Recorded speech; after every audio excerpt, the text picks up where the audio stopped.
Welcome channel. இன்னைக்கு நம்ம பண்ண போகிற ரெசிபி என்னன்னு பார்த்தீங்கன்னா ஒரு சூப்பரான evening time snacks item aloo kachori. எப்படி செய்யறதுன்னு பார்க்கலாம் வாங்க. கச்சோரிக்கு டோ ரெடி பண்ணிடலாம். அதுக்கு மைதா 1 கப், 300 கிராம், நெய் 2 டேபிள் ஸ்பூன், உப்பு 1 டேபிள் ஸ்பூன், சோடாப்பு ஒரு பிஞ்ச் சேர்த்துட்டு இப்போ இது எல்லாத்தையுமே நல்லா கலந்து விட்டுருங்க. எல்லாம் ஒரு தடவை நல்லா கலந்ததுக்கப்புறமா கொஞ்சம் கொஞ்சமாக தண்ணி சேர்த்து ஒரு சப்பாத்தி மாவு பதத்துக்கு பிணைஞ்சிக்கோங்க. நல்லா நெய் சிலருக்கு பிடிக்காது, அதுக்கு பதிலாக நீங்கள் 2 டேபிள் ஸ்பூன் நார்மல் எண்ணெய் கூட யூஸ் பண்ணிக்கலாம். இந்த மாதிரி நல்லா சாஃப்டாக வர வரைக்கும் பிணைஞ்சிக்கோங்க. அடுத்ததாக இதை மூடி போட்டு மூடி வச்சுடுங்க. அதுக்குள்ளே நம்ம ஸ்டஃபிங் ரெடி பண்ணிடலாம். அடுத்ததாக ஆலு ஸ்டஃபிங் ரெடி பண்ணிடலாம். எண்ணெய் 1 டேபிள் ஸ்பூன், சீரகம் 1 டேபிள் ஸ்பூன், சோம்பு 1 டேபிள் ஸ்பூன், பச்சை மிளகாய் 2 நறுக்கிது எல்லாம் சேர்த்துட்டு ஒரு தடவை நல்லா கலந்து விட்டுருங்க. இந்த மாதிரி நல்லா கலந்ததுக்கப்புறமா இஞ்சி பூண்டு விழுது 1 டேபிள் ஸ்பூன் பச்சை வாசனை போகிற வரைக்கும் வதக்கிடுங்க. இஞ்சி பூண்டு விழுது நல்லா வதக்கிடுச்சு.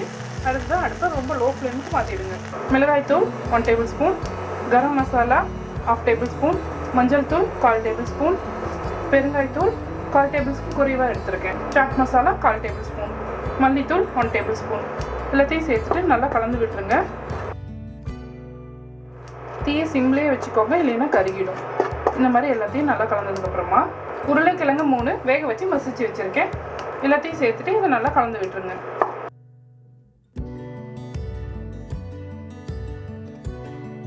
இந்த மாதிரி நல்லா கலந்ததுக்கப்புறமா உப்பு 1 டேபிள் ஸ்பூன் சேர்த்துக்கோங்க. சேர்த்துட்டு இதை நல்லா கலந்து விட்டுருங்க.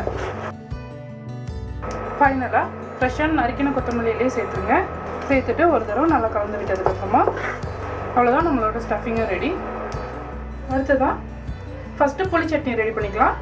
புளி 100 கிராம் வந்து இது மாதிரி கரைச்சி எடுத்திருக்கேன். மிளகாய்த்தூள் 1½ டேபிள் ஸ்பூன், பேரீச்சை பழம் 10, வெல்லம் ஒரு சிறிய துண்டு 50 கிராம் எடுத்திருக்கேன். எல்லாம் சேர்த்துட்டு நல்லா கலந்து விட்டுருங்க. இதெல்லாம் நல்லா கொதிச்சு ஒரு பேஸ்ட் மாதிரி வரணும். இதில் 100 ml தண்ணி சேர்த்துக்கிறேன். இந்த மாதிரி நல்லா கொதிச்சதுக்கப்புறமா சீரகத்தூள் 1/4 டேபிள் ஸ்பூன், உப்பு 1/2 டேபிள் ஸ்பூன் சேர்த்துட்டு இதை நல்லா கலந்து விட்டுருங்க. ஃபைனலாக 1/4 டேபிள் ஸ்பூன் சாட் மசாலா ஒரு தடவை நல்லா கலந்து விட்டுருங்க. அவ்வளோதான், ரெடி ஆகிடுச்சு. இப்போ அடுப்பு ஆஃப் பண்ணிவிட்டு ஆறுனதுக்கப்புறமா இதை அரைச்சிருங்க. அவ்வளோதான். இது போல் நல்லா பேஸ்ட் மாதிரி அரைச்சி எடுத்துக்கோங்க. அடுத்ததாக க்ரீன் சட்னி ரெடி பண்ணலாம்.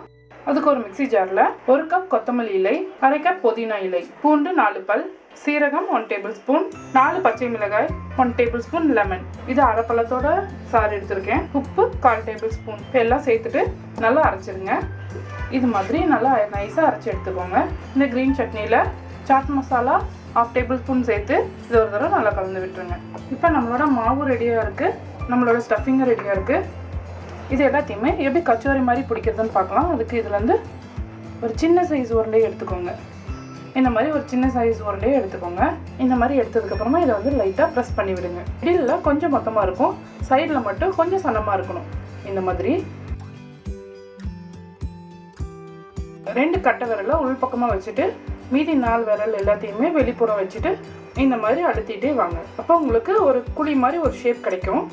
இந்த மாதிரி வந்ததுக்கப்புறமா நம்ம ரெடி பண்ண ஆலு ஸ்டஃபிங்கை உள்ளார வச்சுடுங்க. வச்சதுக்கப்புறமா இதை வந்து மடிக்க ஆரம்பிச்சிடுங்க. இந்த மாதிரி எல்லாத்தையும் இப்படி மடிச்சுட்டே வந்துடுங்க. மீதி இருக்க இந்த மாவை, எக்ஸ்ட்ரா இருக்க மாவை எடுத்துடுங்க. எடுத்துட்டிங்கன்னா இந்த மாதிரி எடுத்ததுக்கப்புறமா 2 சைடும் ஒரு அழகான ஷேப் கிடைக்கும். அதுக்காக இப்போ லைட்டாக வச்சு ப்ரெஸ் பண்ணால் போதும். அவ்வளோதான், ரெடி. இது போல் எல்லா கச்சோரிகளையும் செஞ்சு வச்சுக்கோங்க.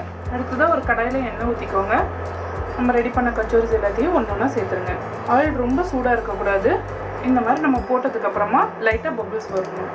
அந்த மாதிரி சூட்டில் தான் இருக்கணும். ரொம்ப ஆயில் சூடாக இருந்ததுன்னா மேலே ஃபுல்லாக மொறுமொறுப்பு வராது, சாஃப்டாக ஆகிடும். அதனால தான் ரொம்ப பொறுமையாக இதை பொரிச்சு எடுத்துக்கோங்க. 10 நிமிஷத்துக்கு அப்புறமா கச்சோரிஸ் எல்லாம் சூப்பராக ரெடி ஆகிருக்கு. இதை ஆயிலேருந்து எடுத்துடலாம்.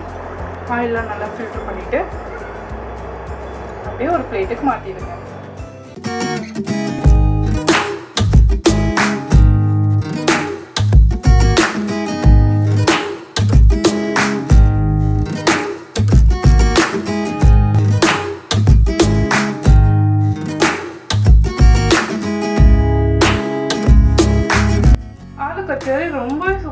ஸோ நல்லா மேல் லேயர்லாம் மொறுன்னு ரொம்ப நல்ல காரமாக ரொம்ப நல்ல டேஸ்ட்டாக இருந்தது. டீயோட ஈவினிங் டைமில் சாப்பிடும்போது ரொம்பவே நல்லாயிருக்கும். கண்டிப்பாக இந்த ரெசிபி வீட்டில் ட்ரை பண்ணி பாருங்கள். மனமும் சமையல் சேனலை சப்ஸ்கிரைப் பண்ணாலும் சப்ஸ்கிரைப் பண்ணிக்கோங்க. உங்களுக்கு பெல் ஐக்கான எழுதிக்கோங்க. லைக் பண்ணுங்கள், ஷேர் பண்ணுங்கள். உங்களுக்கு விருப்பமாக டிஷ்ஷஸ் இருந்தாலும் என்னோட ஷேர் பண்ணி கமெண்ட் பாக்ஸில் கமெண்ட் பண்ணுங்கள்.